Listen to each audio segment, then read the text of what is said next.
Hello students, this is Pinky from Maharaja Agarsen Senior Secondary School. Today we are learn about thought. Today we are studying music rag. Beta, I hope all you are safe, stay home well and do your work regularly and properly. Dear students, today now we introduce about rag. देखिए बेटा, राग क्या है। रागों का संगीत में बहुत अधिक महत्व है। जो राग है वो रंज धातु से बनता है। रंज धातु से राग की उत्पत्ति हुई है और जो रंज धातु है, रंज जो शब्द है उसका अर्थ है प्रसन्न करना, खुश करना। मतलब ऐसी ध्वनि जिसको सुनने से हमारे कानों को अच्छा लगे, हमें खुशी की अनुभूति हो, तो वह जो है रंज धातु। तो संगीत रत्नाकर में राग की परिभाषा इस प्रकार दी है कि वह संगीत उपयोगी ध्वनि जो स्वर तथा वर्ण से विभूषित हो, मानव के मन को प्रसन्नता की अनुभूति करवाए, वह क्या है? राग है। राग का हमारे संगीत में बहुत अधिक महत्व है और प्रत्येक राग का अपना एक गायन समय है। अपने गायन समय पे गाया जाता है, उनको गाया बजाया जाता है। तो अब हम रागों के कुछ नियम पढ़ेंगे। तो रागों का नियम है कि राग मधुर होने चाहिए, कर्णप्रिय होने चाहिए, कि सुनने में राग कैसे लगे? मधुर लगे, कर्णप्रिय लगे। सेकंड, जो राग है उसमें कम से कम 5 और अधिक से अधिक 7, मतलब कम से कम 5 और 7 इतने स्वर होने चाहिए। जैसे थाट संपूर्ण थे, लेकिन राग संपूर्ण नहीं होता। राग में कम से कम 5 और अधिक से अधिक 7 स्वरों का होना अनिवार्य है। तीसरा है, राग में वादी, संवादी, अनुवादी, विवादी ये सब होते हैं। राग में इनका होना अनिवार्य है।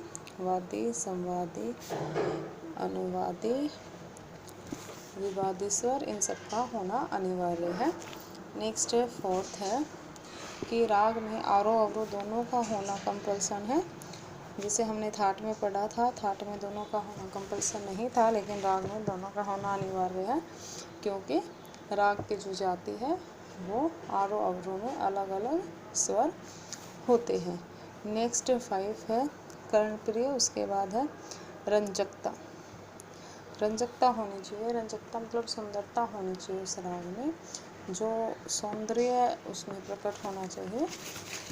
नेक्स्ट है हमारा 6 पॉइंट कि राग का गायन समय होना चाहिए। राग में गायन समय होना अनिवार्य है। राग का अपना एक गायन समय होता है।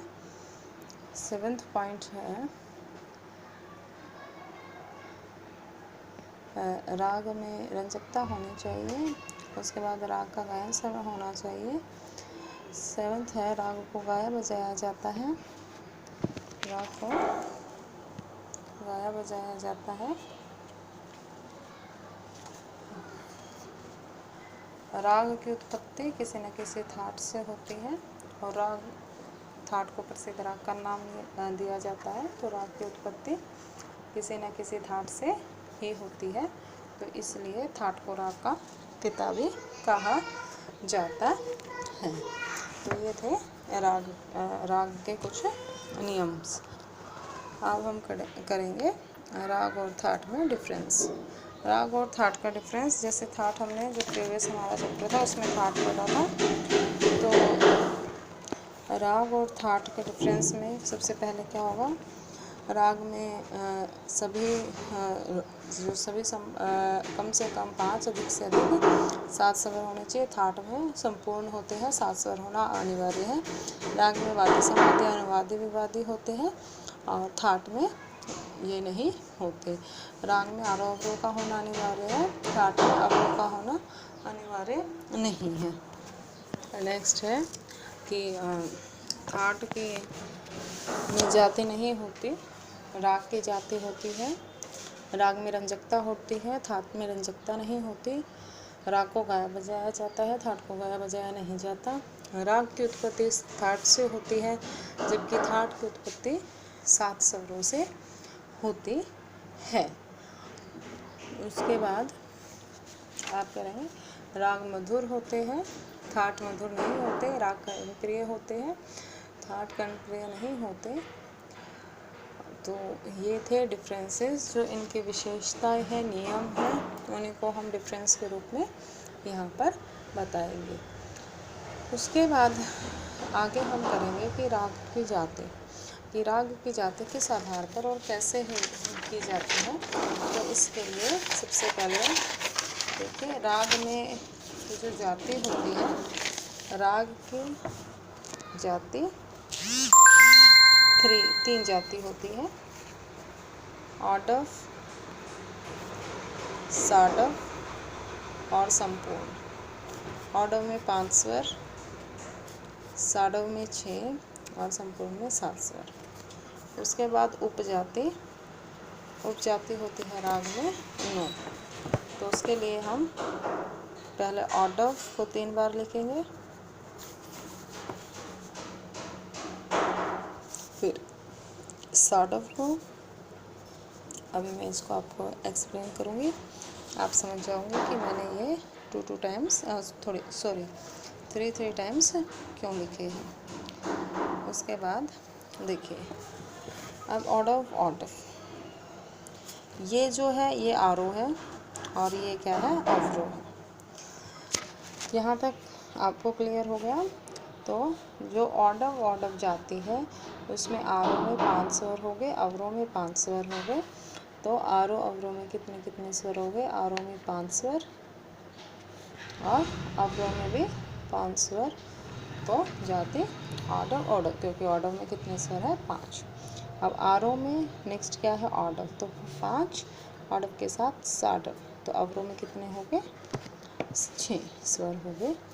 तो इस को हम इस प्रकार से लिखेंगे कि जिस राग में आरोह में 5 स्वर और अवरोह में 6 स्वर होते हैं, वहाँ उस राग की जाति ऑडव साडव होती है।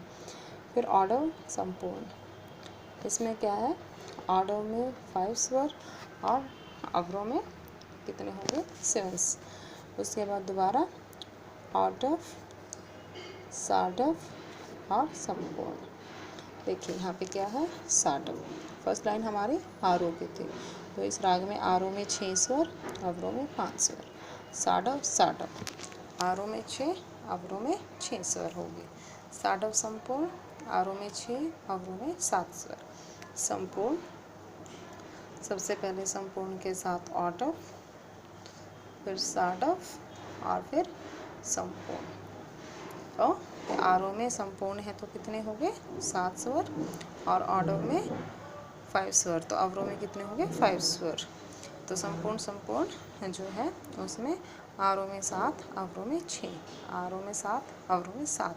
तो ये हमारी इस तरह से कितनी उपजातियाँ बन जाएंगी, 9 उपजातियाँ बन जाएंगी। तो इसके साथ आपका आज का जो चैप्टर है राग वो कंप्लीट हो जाएगा।